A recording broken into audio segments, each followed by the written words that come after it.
People aren't comfortable when they can't define you. Um, I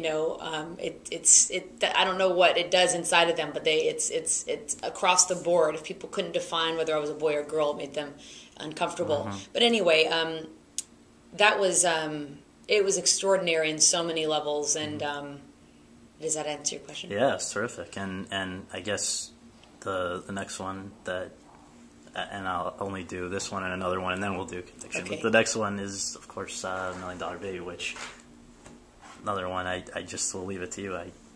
Thank you. With that one, obviously I had to look like a boxer. I had to be believable as a boxer. I think that if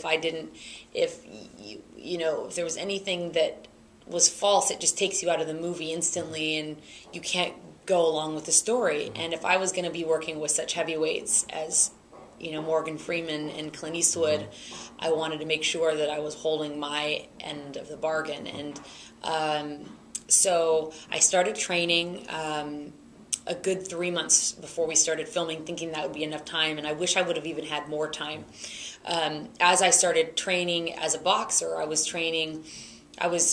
boxing, 2.5 hours a day, and then I was lifting like about an hour and a half. But my boxing, I was losing weight, and I needed to put on muscle. So I had to amp that up, and I was, drinking 60 egg whites a day. I was eating every hour and a half. I'd wake up in the night, and I would eat, because I had to eat all the time to get the calorie intake that I needed to put on the muscle. I started... I have little bones, I'm petite, and I ended up putting on 19 pounds of muscle when all was said and done. And I had great teachers around me. I had, an incredible boxing instructor, Hector Roca. He works at Gleason's here in Brooklyn, because I was living in the city. And Grant Roberts was my weightlifting coach, and I had Oz Garcia as my nutritionist. And you have people around you who, it's a collaboration. Is it true that at some point, though, there was something with blood poisoning? I had staph. I got staph because, as an athlete, you get injured all the time, and I got a blister on the ball of my foot that was the size of my palm. And from, boxing and pivoting and pivoting and pivoting, and I couldn't pivot on it. So I took it upon myself to pop it. And I popped it in the bathtub. And I guess that the bathtub is one of the dirtiest places. Who would have thought? And in about 2 days, thankfully, it was really my ex-husband who saved my life, because I didn't know what staph was. I didn't know what the line up my leg was. And he said, you got to go now, this second, right now, to the hospital. Wow. And I went, and it was, it was pretty intense. The way they treated it, and I couldn't lose any time boxing. So my first question was, how far is this going to set me back? Wow. Well, I'm gonna not any reflection on the character, but just in the interest of time, I'm gonna jump right to Conviction. I'll give it when they come in. I'll ask for it a little bit more time. Oh, thank you. Well, in that case, Amelia, which I think you deserved as much credit as you did for the other two, but I don't know. Thank you. Sometimes it's hard to explain why movies resonate, I guess. But yeah, it really is. It really is, But that's also, I think, what's exciting about the business is you never know when something's going to work and when it doesn't. It's always going to be. You're always going to work as hard. You're always going to put as much love into it, and with that character, it was really a challenge, the physicality of it, and the voice. Amelia spoke very specifically, and it was that period talk, yet she was from the Midwest, so it wasn't affected, and the way she carried herself, and you had to fly. And I had to learn how to fly. Exactly. Learning how to fly. Right. What a great, exciting...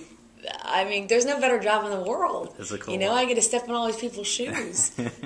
Absolutely. And it's funny because, one of the things I've gathered from watching a lot of Inside the Actor Studio is so many actors love flying. I don't know why, but they've wound up maybe Who knows why? But anyway. Well, Amelia said that, you know, it was when she felt the most freedom when she was in the air, that she was cut free from all the constraints that, you know, held her on the ground. That makes sense then. So. Yeah.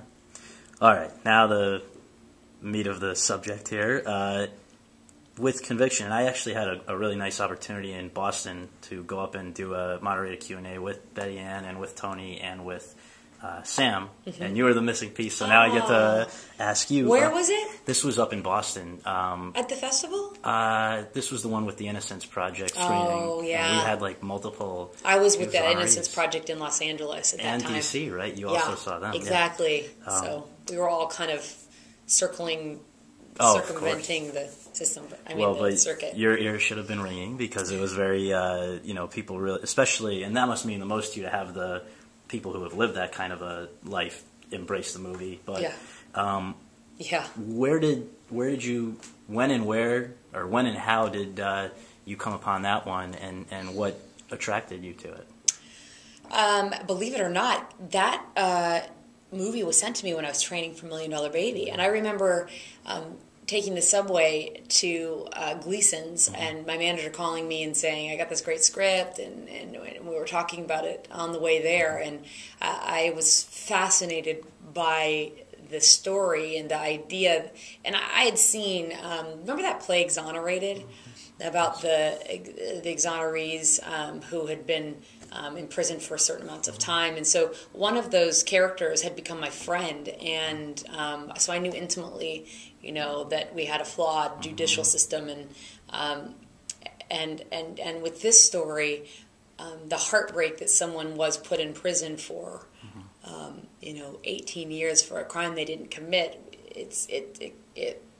There are no words in my mind for the injustice, and anyway. But the thing that really touched me with this story, on a very deep level, was the selfless love of this woman, Betty Ann Waters, who believed so strongly in her brother and his innocence that she was going to do everything she could to make sure he was freed. And, I just think that that's what life's about. And it touched me in such a profound way, because you look at your life and you're like, who would do that for me and who would I do that for? And most people have to say, I don't know if I could do it. That is, I think, love at its greatest. And I think what we're all really searching for in this life is a profound love like that, and deep love like that. Betty Ann Waters was also again, it was a big responsibility because she's also still living. And the work to get the accent, again, if you're not believable in these things, everyone's taken out of the story, and then what another injustice upon injustice to not tell the story correctly. So that, with the help of Liz Hamelstein, she's a brilliant dialect coach, working with her to get that, putting on, some weight. I put on about 15 pounds to, I was a single mom who didn't ever have time to exercise, who was putting myself through, law school, exhausted. The idea is that, in my mind, Betty Ann Water transformed herself through sheer will and strength, and I needed to go the distance to transform into who she was, in her heart and her spirit and her physicality, as much as possible. Even though I didn't have to look exactly like her because no one knew who she was, it was important still to capture her essence, to try and tell the story.